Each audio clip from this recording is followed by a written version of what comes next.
In the upscale Buckhead neighborhood on the outskirts of Atlanta, spring was in full bloom. It had been a month since the Bryant family moved in, and the dogwood flowers swayed in the breeze of their garden while the pleasant sound of sprinklers drifted over from neighboring lawns. Mary Bryant still couldn't believe this new white two-story house was really theirs. "Lily, how do you like decorating your room? I see you've put up your Snoopy posters so nicely." Mary called out gently to her daughter, who had come downstairs during a break from her work-from-home schedule. Her desk was covered with interior color samples and material swatches.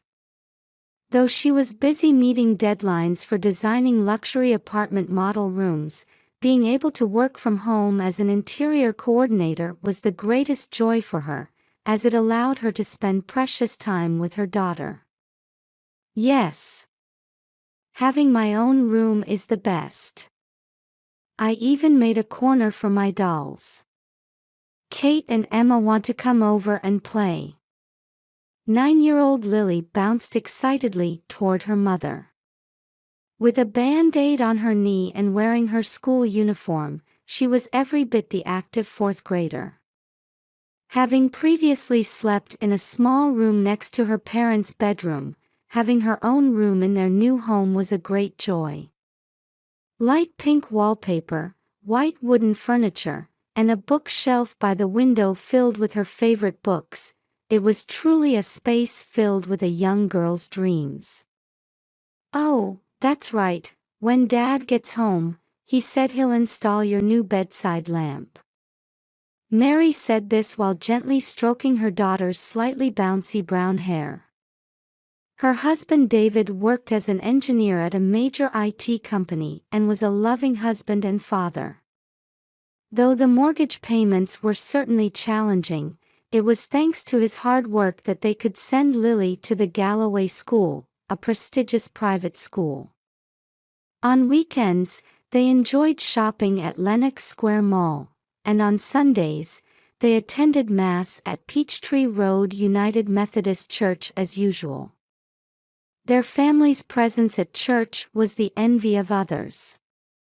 Recently, they had made it a habit to enjoy lunch at Chick-fil-A after the service with their neighbors, the Johnsons. "Mary, how are you enjoying life in your new home? Please do come to the Homeowners Association's garden party." Mrs. Johnson, with her perfectly styled gray hair, spoke to her warmly.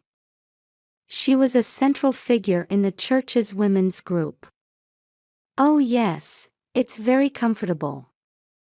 Lily especially loves her new room."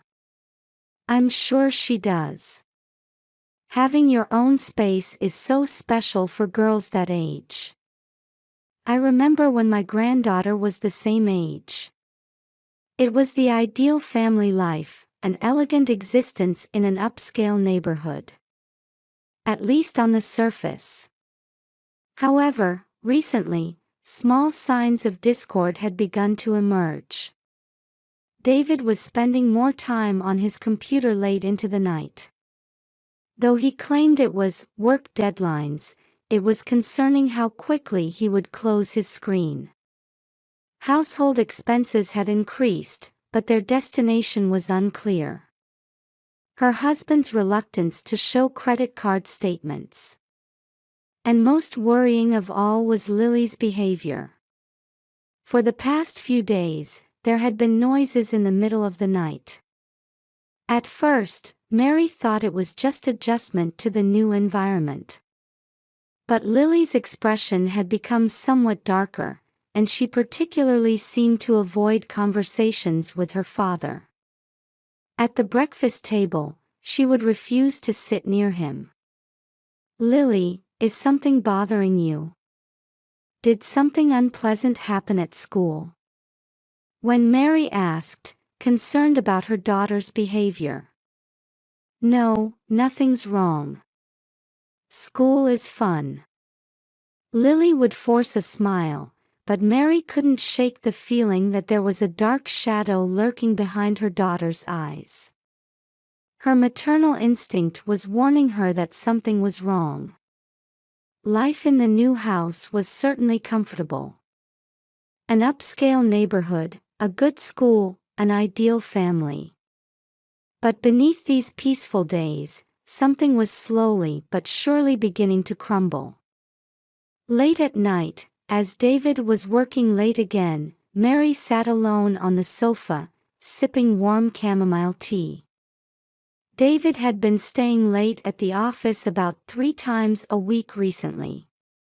She was habitually checking the Galloway School's parent portal on her smartphone. Outside the window, early summer insects were performing their quiet nighttime symphony. The soft light from the table lamp cast long shadows in the corners of the room. The Scandinavian-designed lighting they had purchased after moving into the new house created a warm atmosphere during the day, but at night it cast somewhat eerie shadows. The wall clock's ticking seemed unusually loud. Mary looked back at her smartphone. The screen showed tomorrow's schedule: Lily's drama club practice, followed by piano lessons. The ability to enjoy such enriching after-school activities was one of the major benefits of moving to this upscale neighborhood. That's when she heard a faint sound from upstairs. At first, she thought she was imagining it. But there was definitely the sound of someone walking in the hallway. Then, small footsteps coming down the stairs. Mary instinctively straightened her back. From the darkness came the sound of sobbing. Mary quickly went to the kitchen to prepare some hot cocoa, a habit for when Lily woke up in the middle of the night. However, when she returned from the kitchen, an unfamiliar scene awaited her. In the middle of the living room, illuminated by moonlight, Lily stood trembling. Her small frame in pastel pink pajamas shook like a leaf in the wind. The fur of the teddy bear she was clutching was wet with tears. "What's wrong, Lily? Did you have a bad dream?" Mary knelt beside her daughter and placed a hand on her shoulder. But Lily's trembling wouldn't stop. "Mom." A thin voice cut through the darkness.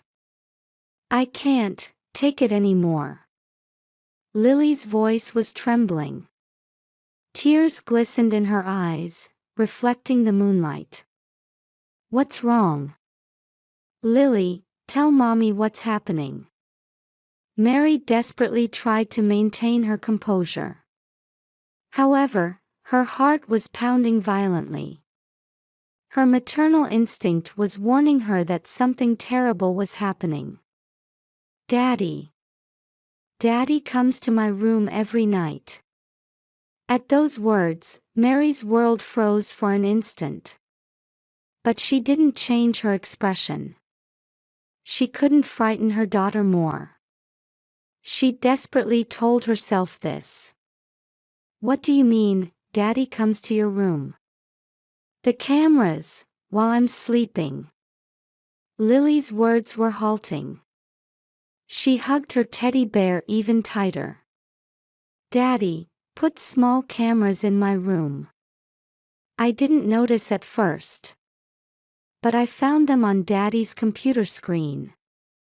In Mary's mind, all the recent unsettling feelings suddenly connected. The late-night computer work. The unusual expenses. The changes in Lily's behavior. "He's showing my sleeping face to other people on the internet. For money." Lily's voice trembled, but she gradually continued to string words together. "I saw it on Daddy's computer. Lots of people were watching, paying money. Daddy said, 'This is for the family.'" Tears flowed uncontrollably. "He said if I told anyone, you would be sad. That I couldn't go to school anymore." Mary embraced Lily strongly but gently. Though anger and fear were swirling inside her chest, right now she had to think only about protecting her daughter. Lily, thank you for telling me. You haven't done anything wrong. Mommy will protect you. The daughter in her embrace gradually stopped trembling. Tonight, let's sleep together in Mommy's room, Mary said quietly. In her mind, the next action plan was already taking shape. Tomorrow, first consult with the police's cybercrime unit. Before sending Lily to school, she needed to get her to safety at her grandmother's house. And then, looking at Lily's back as she climbed the stairs, Mary strengthened her resolve. Everything had to be finished by tomorrow morning. The anger toward her husband who had trampled on her daughter's innocence was quietly but surely burning inside her. That night, after putting her daughter to sleep in her own bed, Mary spent long hours in the dark house. While waiting for David's return, she had made a decision. The next morning, Mary began to act. After dropping Lily off at her grandmother's house, she was heading to the Georgia State Police Headquarters Cybercrime Unit. Her white Lexus RX glided along the highway, still light with traffic. Mrs. Bryant, could you please tell us the details? In the Cybercrime Unit's interview room, Detective Margaret Williams spoke gently. In her mid-50s, she was a veteran with over 20 years of experience specializing in cyber crimes against children. My husband installed hidden cameras in my daughter's bedroom. Mary began her explanation with a trembling voice. While telling the previous night's events, her fingers unconsciously gripped the edge of her handbag tightly. Detective Williams quickly assessed the situation with experienced eyes. When the perpetrator is an IT company engineer, the risk of evidence destruction is extremely high. Immediate action was necessary.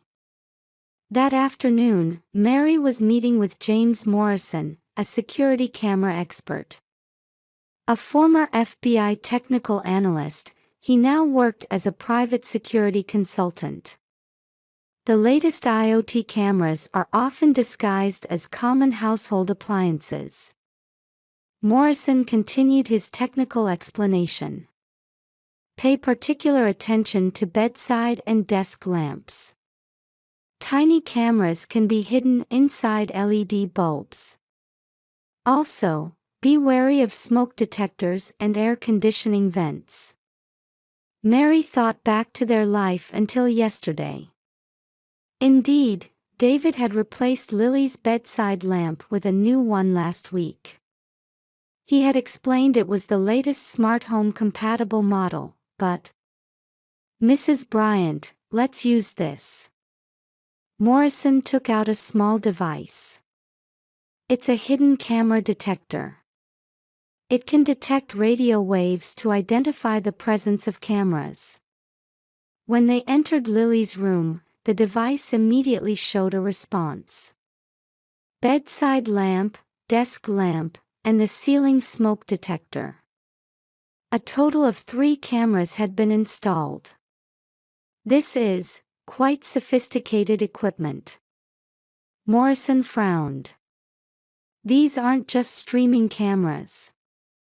The data is first encrypted and appears to be routed through different servers. This is professional work. Those words sent chills down Mary's spine. Her husband's actions were more planned and organized than she had thought. Simultaneously, the cybercrime unit team had begun tracking David's online activities. They discovered unusual patterns in cryptocurrency transactions. They also identified a streaming network that routed through multiple overseas servers. Mrs. Bryant, we've made an important discovery. In the evening, Detective Williams called. Your husband was part of a larger network. The FBI's cybercrime division is already involved. Mary held her breath. How deep did this darkness go? From what we currently know, there were viewers in at least 30 countries. Payments were primarily made in cryptocurrency, with estimated earnings of about $120,000 over the past 2 years. That night, Mary stayed with Lily at her grandmother's house. Her daughter had finished meeting with a specialist counselor and had finally fallen into peaceful sleep.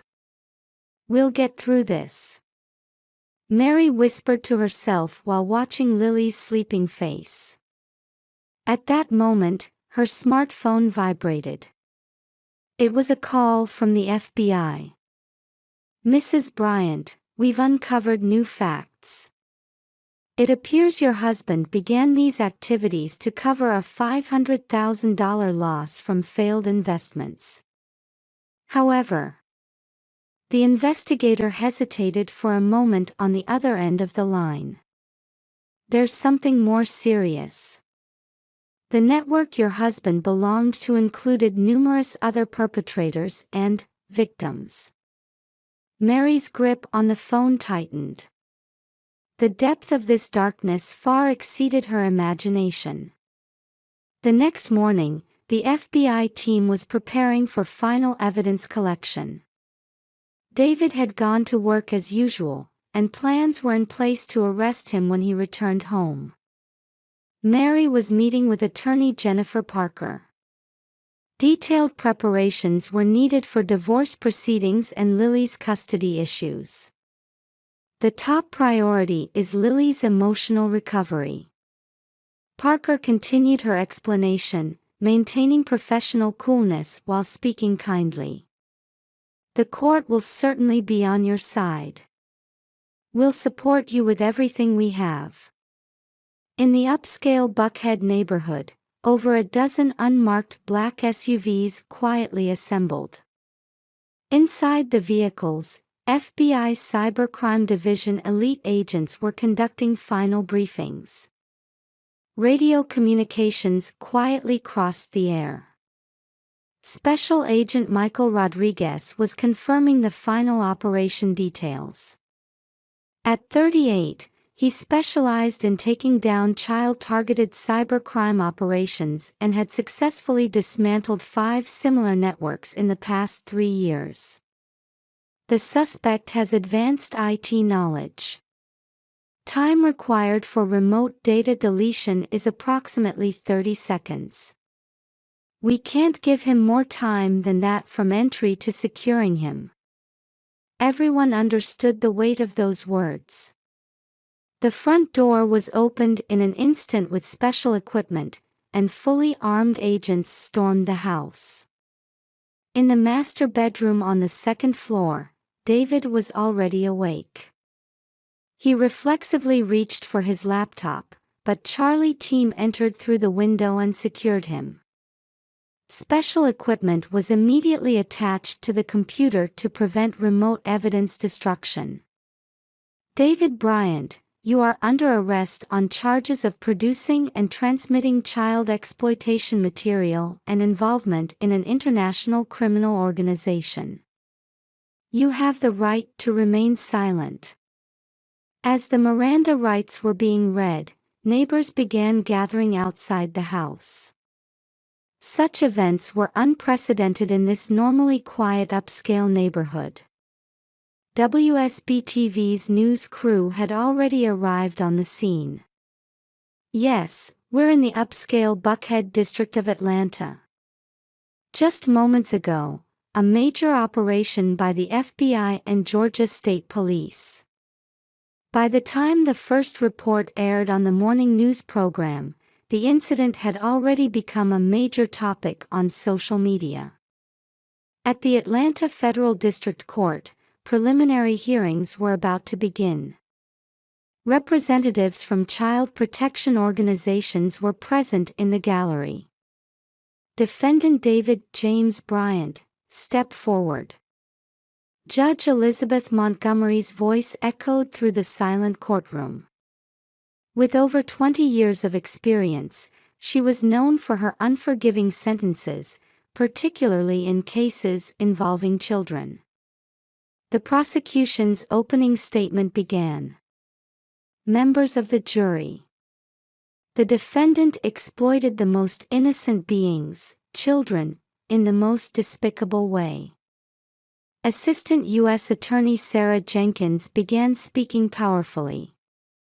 The defendant installed multiple hidden cameras in his 9-year-old daughter's bedroom and streamed the footage on platforms in over 30 countries. He earned more than $120,000 over 2 years. A murmur went through the courtroom.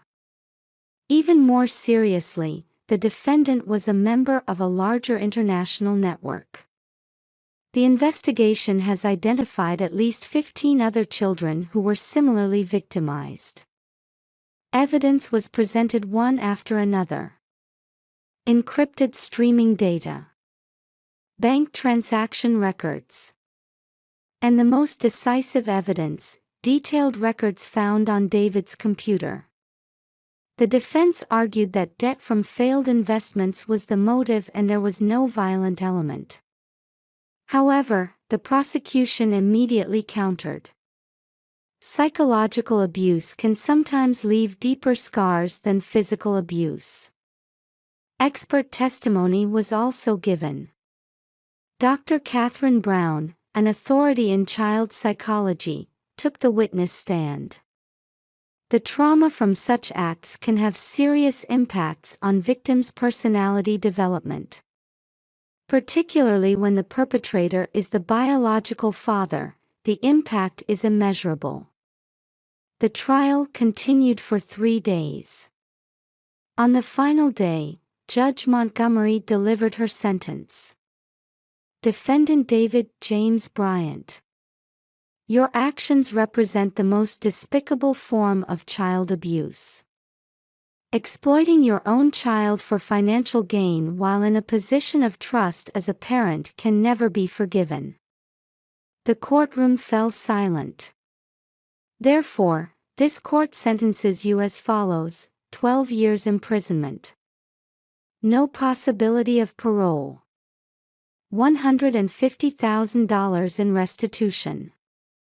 10 years of restricted internet use after release. Lifetime registration as a sex offender. The sound of the gavel echoed through the courtroom. After the sentencing, Mary made a brief statement to the press. We are beginning a new life. I want to use this experience to help protect other children from similar victimization. Her words were widely covered by national media. CNN, Fox News, and even NBC News ran various special features, drawing major attention to the social issue. Divorce proceedings were in their final stages, and sole custody of Lily was assured. On the car radio, news was playing about new legislation being debated regarding online child protection, sparked by this case. Tomorrow, a new life would begin with Lily. She let out a deep sigh while watching the Atlanta skyline painted in sunset colors.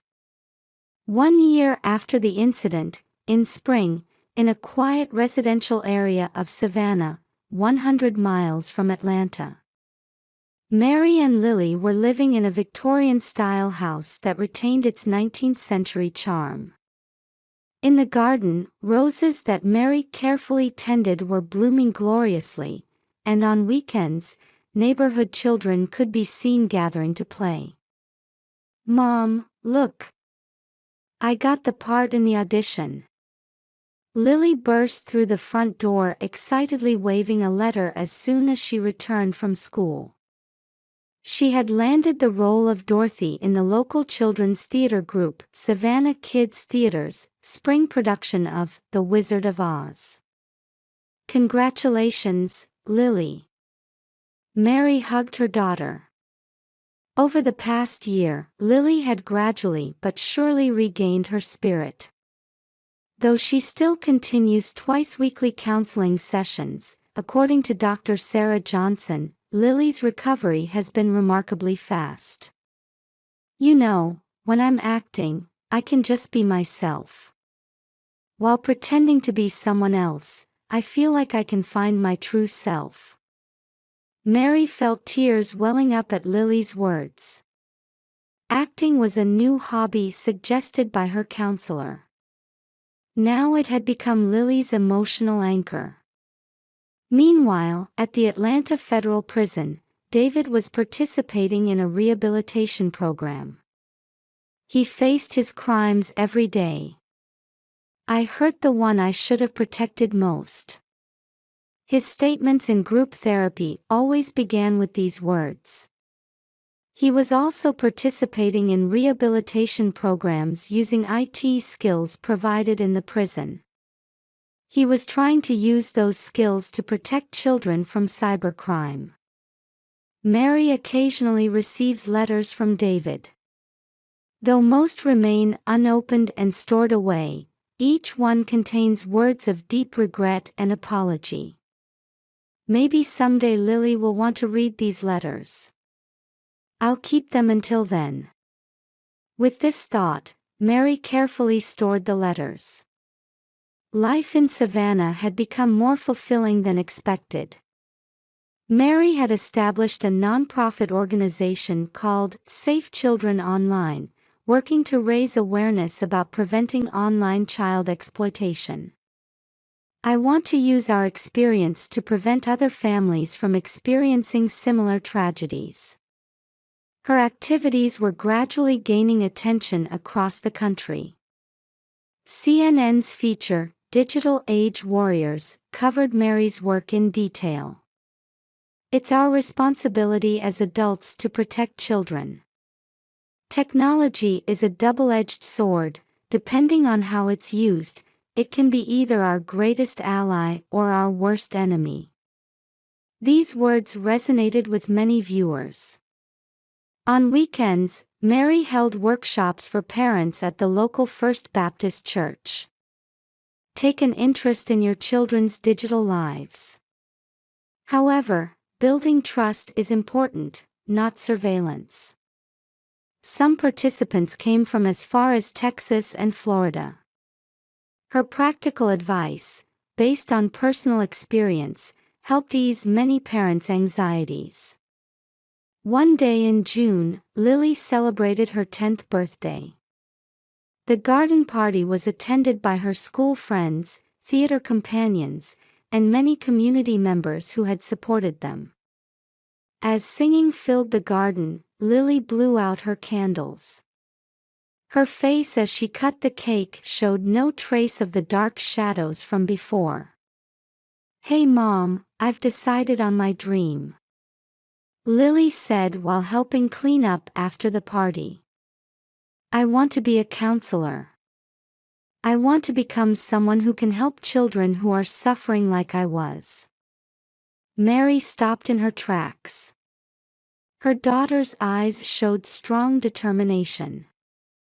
She was trying to transform her painful experience into strength to help others. Mary's chest swelled with pride in her daughter. Their new family photo showed Mary and Lily, along with the community members who supported them. It represented a new kind of family bond, one that went beyond blood relations. Their support activities continued to expand. Mary's organization had begun developing new applications to protect children's online safety in collaboration with IT companies. Additionally, their awareness programs were set to be implemented in schools nationwide. At dusk, Mary sat on the garden bench, surrounded by the scent of roses, looking up at the sky. Certainly, the scars of the past don't disappear easily. But they could transform those wounds into strength and walk a new path. She could be confident of that now in these days. "Mom, look, the stars are coming out." Lily sat down next to her, snuggling close. Hey, we're going to be okay forever, right? Yes, of course we will. Mary embraced her daughter. Tomorrow, and the day after, they could walk together. That had become an unshakable truth.